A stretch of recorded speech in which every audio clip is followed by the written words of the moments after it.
Yeah, hi, Mr. Runechant here. So basically, all that it was needed to make this deck at least like maybe elevated it even to A tier status was a little dwarf with a lightning hammer.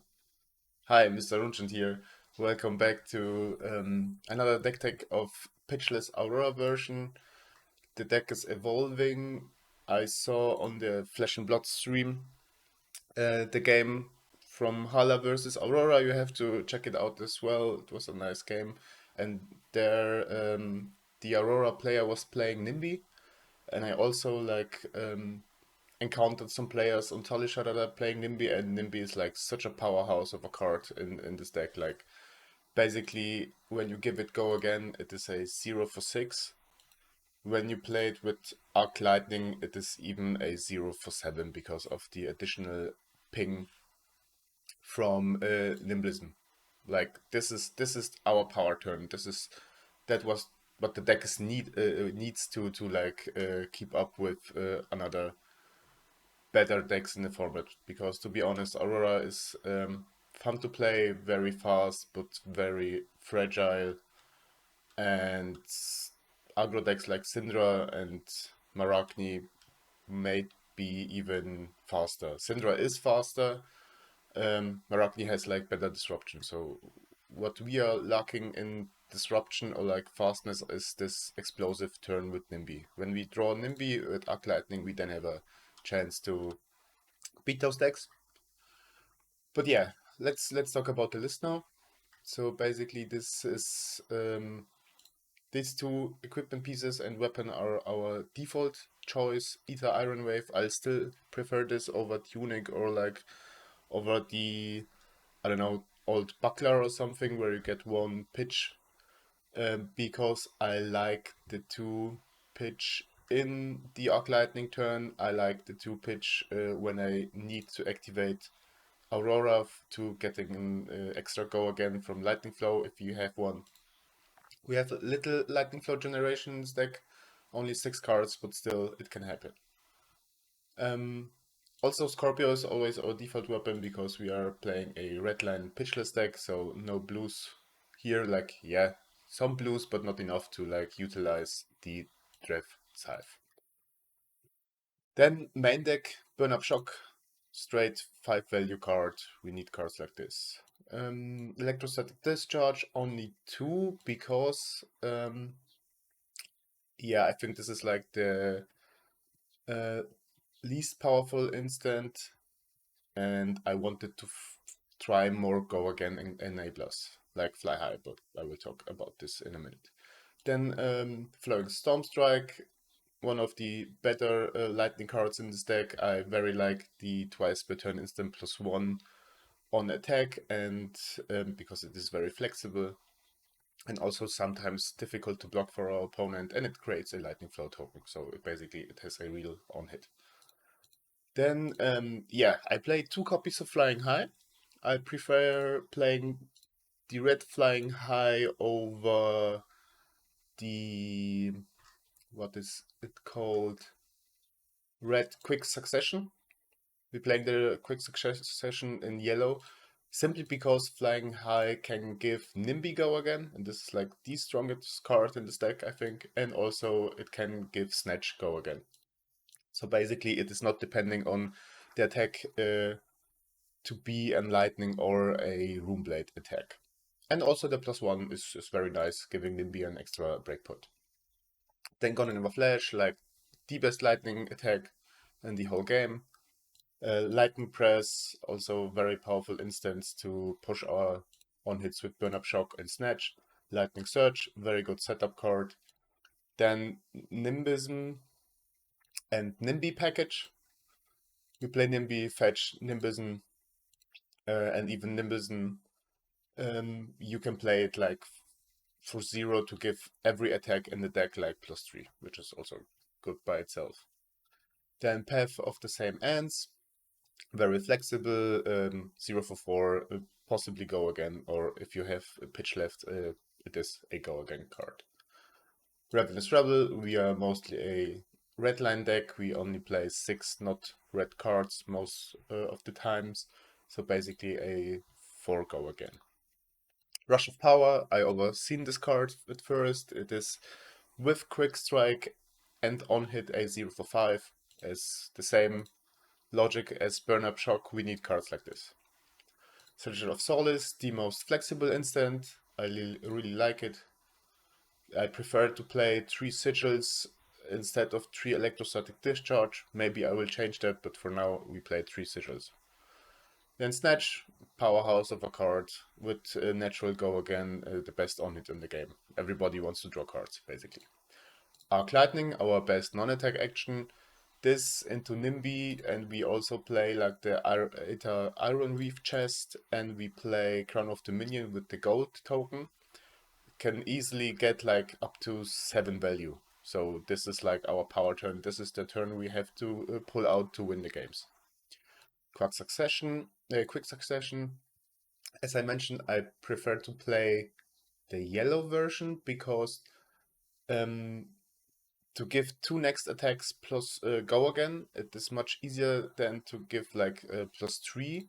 And also this pitches like into Aurora, so to pay Aurora's cost if you want to. And I think in yellow this is still more flexible and better than the red version. Then current funnel, like the best blue lightning attack, can give Nimby go again, can give Snatch go again, can make up lightning turns more wider, which is great. And then Starlight Road, the best flexible instant from Omens. We can decide to like create embodiment of lightning right away, or if we don't need it, we can decide to make a lightning flow token to later then swap the lightning flow token into an embodiment of lightning. So this is like our main deck. Then to the inventory and lightning strike for more like control matchups. Flittering charge, fry, and second strike, like the other very strong lightning attacks. I bring them when I want to go full aggressive without any defensive tools. Shelter and sink, I play 2/2. I think Shelter is very, very good into Arachne and Syndra. I think Syndra will be more prominent in the upcoming meta, especially when Victor LL'd. Then I play 1 copy of Remembrance and 2 Omnious Excavation. This is our anti-fatigue package. With Omnious Excavation, I can loop them and loop Gonniver Flash infinitely, so we have basically, in the end game, at least a 4-attack weapon. Then Warmonger's Diplomacy, I added it especially against Marlin. If Marlin is getting more prominent, maybe it is a tool against Arachne. And Gravy, we can try it at least out. Then Crown of Dominion, this is like when we go full aggressive mode to get more value out of Arc Lightning. Basically, it is like with the chest, at least 2 more pings, and then we draw a card. Fast Purgatory into the aggressive decks where we want to defend and disrupt our opponent at least a little. Grasshopper the Arknight is still better than the new handpiece. Where is it? Here, Gauntlet of Sword and Sorcery. We do not have Arcane Barrier in this deck. We only have Lightning Greaves for like, I think only especially Vincent. Or I don't even know if I want to bring them at all. It will depend. Maybe I will change it for a crown of what is called Providence, simply into like Guardians or disruptive decks where I want to defend my arsenal and play with a 5-card hand, because we do not have really the pitch to pitch for Arcane. And then Shock Charmers, this is like into Wizards for Spell Void 2. And Snapdragon Scalers, most of the times we play with this card, because it enabling Nimby and Snatch, and is like a joker when we do not hit the natural go again. So yeah, this is the deck. I'm very, very eager to try Flying High. I think this is a nice addition for Nimby and Snatch. Make the deck a little bit more consistent. I realized I need like a little bit more go against source, and this is like the perfect one because it is enabling almost every card, like almost every attack except current funnel in the deck. So yeah, what do you think about Nimby? Is Nimby like enough to make this deck really competitive? We will see. I think something is lacking. This deck still can get very easily disrupted and is a little bit too slow into another aggro decks, but yeah, for now I think this list is the best version that I played so far. So yeah, stay tuned for more gameplay of this deck. And so yeah, hi, Mr. Runechant here again. We are playing the Pitchless Aurora list, this time against Gravy Bones. So here I want to go fast as possible. And what do I want to try here? Maybe we put in like a Warmonger's Diplomacy. Like one copy of to see if we can, or even two, and in Lightning Strike, disrupt him with that. And then we playing like full aggressive builds. We put in the Fry against allies. Yeah. And this is fine. Do we play the gold though? I don't think so, because he can hook it very easily, so I will play it like that. Yeah, confirm that.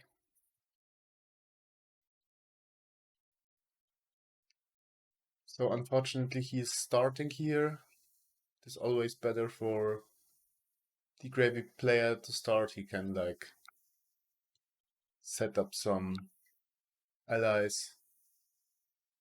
Card revealed, so no no extra pitch for you here. Yeah, we defend here. Dragon's Rebel.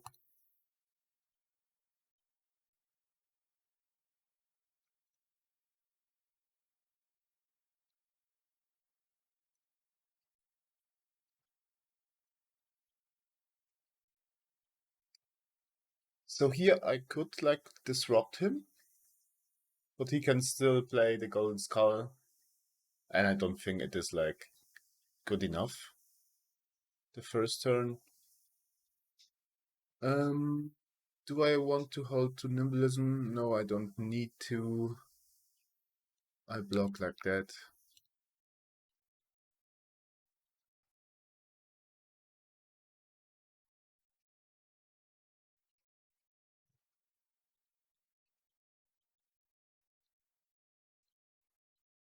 Yeah, and then I think he will like play the Golden Skull. Makes sense. Interesting.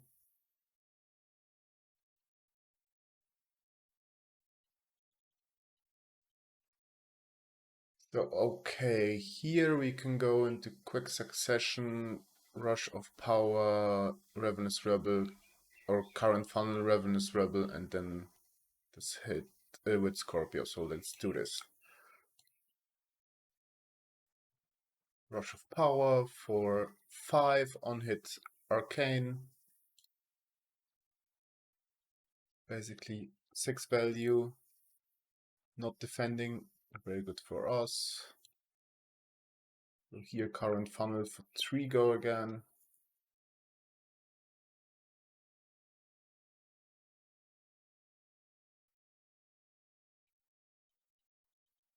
So here the red version would be better, but still it is very, very difficult to pull out like the red version for full value.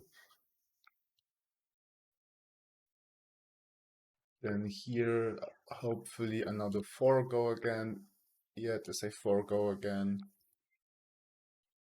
Into Scorpio for 1/1, if not defended. So most probably our opponent will have like a leyline turn, holding the whole hand, maybe setuping a chum or playing the ship, we will see. So here we have Nimby and Rush of Power. Unfortunately, one of those do not have go again. We will see what will happen. Fry is a nice addition to kill like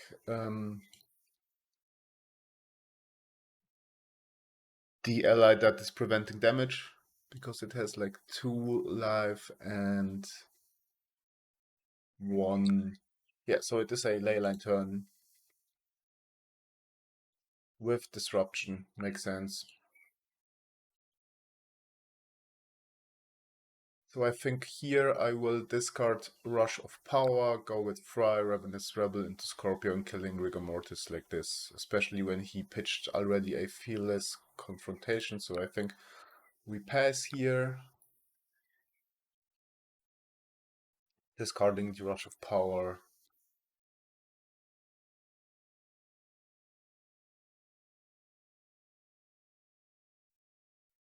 And then we go Fry, Ravenous, and Scorpio into Rigor Mortis and hope he has not another Fearless Confrontation.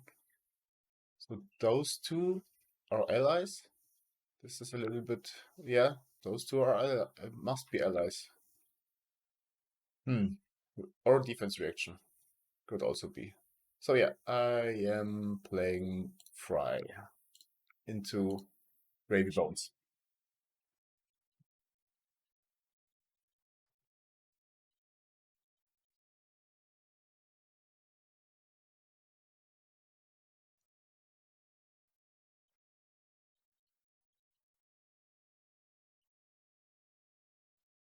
Fry is enabling Scorpio, which is very nice. Then Ravenous Rebel into Gravy Bones and Scorpio into Rigor Mortis. Or go again, this is good. And then Scorpio into Rigor.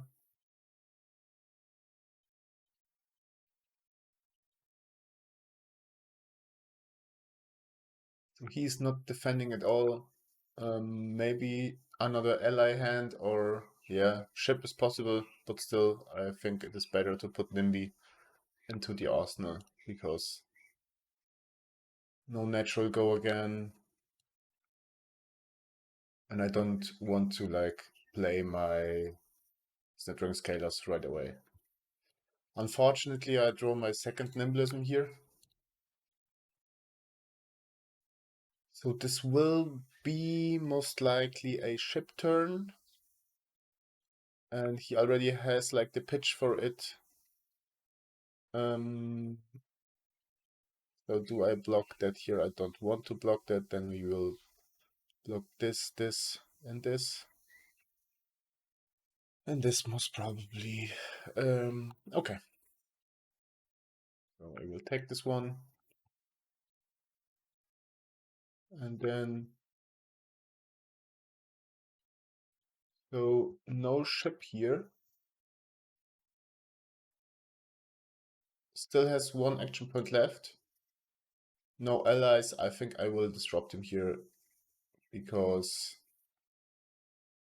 he can then discard this for Vager, but do we want to do that? I could do it like this.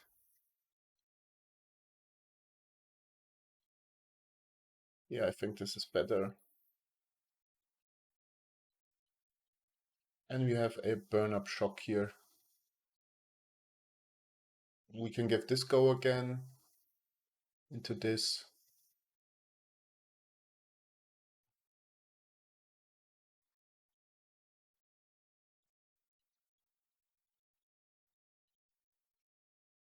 And we got a gold, which is nice. Let's see. The hand is a little bit clunky, but we still can do something. So he is pitching into gold. Makes sense.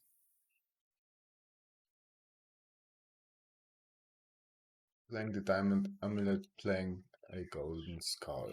I don't know if those cards are the right choice against an aggressive deck, but yeah, I'm not the gravy player here. So what do I want to do?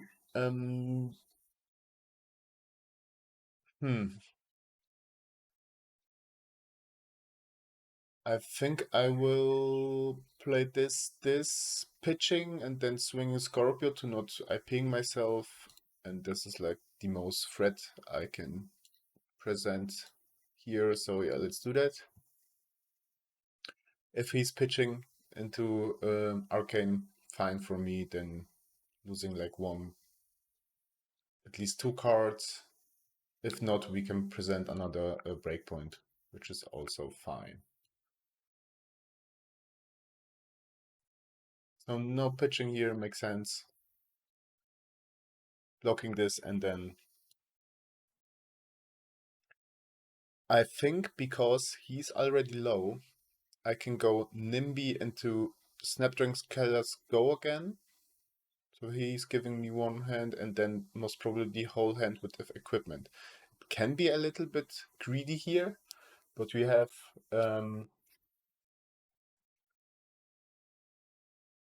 like burn up shock. I have to think about this. So basically, he's giving me one, and then at least the equipment. So we like exchanging equipment for damage. I think because I only have one nimblism left, I will do that.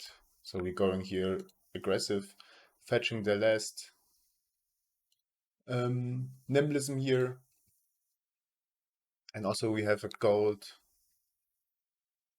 search, fetching the last nimblism, because when I draw it next turn, it will be like Nimby will not provide any value here. So we're going like full aggressive mode, and we still have like the burn up shock on hit online for the turn. So I think this is better, and this is like a breakpoint, so at least he has to have a defense reaction or giving us a equipment piece as well.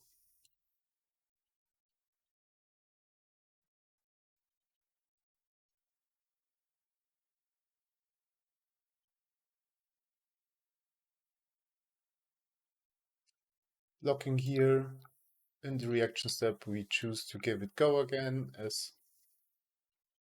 Okay, and then he like is leaving the game. We will deal another 7, and then we... Yeah, he can block only 5, deal another 4. Next card would be tough, to be honest. So this would be like a most probably Burnock Shop into Gone Flash, into Snatch into the Arsenal, but then we will have like Arc Lightning with Snatch with Lightning Press. So it was looking fine for me. And the numbers were... I can see it here, like, yeah, 11 value. Nothing impressive, to be honest. Yeah, the game was also like very short. But yeah, you saw like the power of Nimby, like a 0 for 6. In turns like Burn Up Shock, like he is already defending, we can do something like that to push another damage. And also another breakpoint. So yeah, thank you for watching. Leave a comment and subscribe, and cheers, you're Mr. Runechant.